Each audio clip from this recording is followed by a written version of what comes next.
Hello दोस्तों, आजकल सब कुछ ही ऑनलाइन हो गया है। स्कूल से लेके दोस्ती तक सब कुछ ही ऑनलाइन होता जा रहा है। हम दोस्त भी आजकल ऑनलाइन ही ढूंढते हैं। ना हम पहले जैसे मिलकर ज्यादा बातें करते हैं, ना हम पहले जैसे खुलकर जीते हैं। आज की कहानी है ऐसे ही एक ऑनलाइन चैटिंग प्लेटफॉर्म की। कहानी में आगे बढ़ने से पहले अगर आप मेरे वीडियोस देखते हैं पर अभी भी सब्सक्राइब नहीं किया है तो जल्दी से जल्दी सब्सक्राइब करें। अगर आपने सब्सक्राइब कर लिया है तो चलिए कहानी को शुरुआत करते हैं।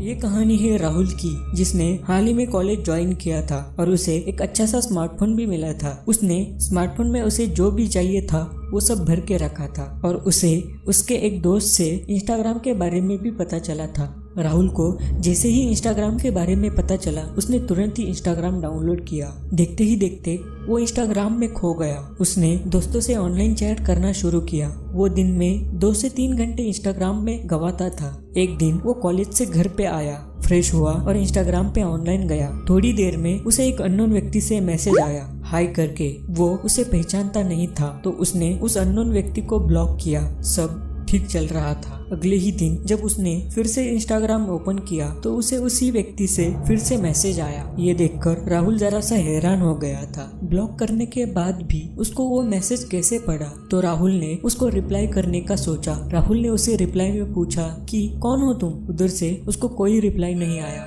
राहुल ने फिर से उसे एक मैसेज डाला। उसमें लिखा था कि अगर रिप्लाई नहीं देना है तो मैसेज क्यों करते हो भाई? इस मैसेज के बाद उधर से राहुल को डायरेक्टली एक मैसेज आया कि क्या तुम भूतों पे विश्वास रखते हो? राहुल बोला ये कैसा सवाल है? तो उधर से रिप्लाई आया कि मुझे उसका आंसर दो। तो राहुल बोला मैं भूतों पे विश्वास नहीं रखता। तो उधर से राहुल को फिर से एक रिप्लाई आया आज रात 3 बजे के बाद तुम भूतों पे विश्वास करोगे। और उस आदमी ने हंसने वाला और स्कल का इमोजी सेंड किया। राहुल थोड़ा सा डर गया। उसने तुरंत ही इंस्टाग्राम बंद किया और फोन को खुद से दूर रखा। राहुल को लगा कि कोई उसका ही दोस्त है जो उसके साथ प्रैंक कर रहा है। उसने वो बात वहीं पर छोड़ दी। देखते ही देखते रात हो गई और 3 बजने ही वाले थे। राहुल गहरी नींद में था। तभी उसका फोन बजने लगा। गहरी नींद की वजह से पहली बार तो फोन बज के कट हो गया, लेकिन दूसरी बार जब फोन बजा तो राहुल की नींद खुल गई। उसने बजता हुआ फोन उठाया और बोलने लगा। उधर से एक आदमी बोल रहा था। वो बोला राहुल क्या तुम भूतों पे विश्वास रखते हो? राहुल को अब बहुत गुस्सा आ गया था। उसने उस आदमी को गालियां देना चालू किया। तभी उधर से वो आदमी बोला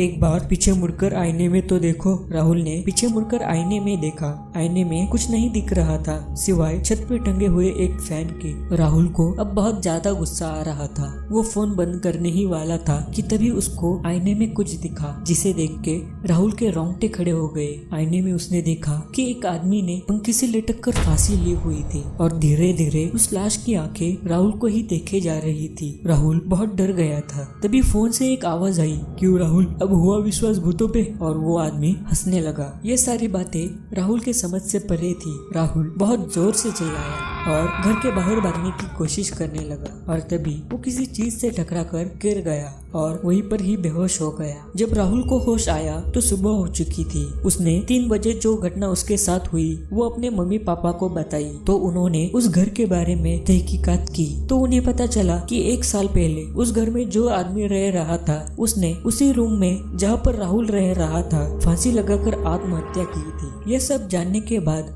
राहुल और राहुल की फैमिली दूसरे घर में शिफ्ट हुई। पर जब भी राहुल को ये बात याद आती है राहुल के रोंगटे खड़े हो जाते हैं और वो डर के मारे कांपने लगता है।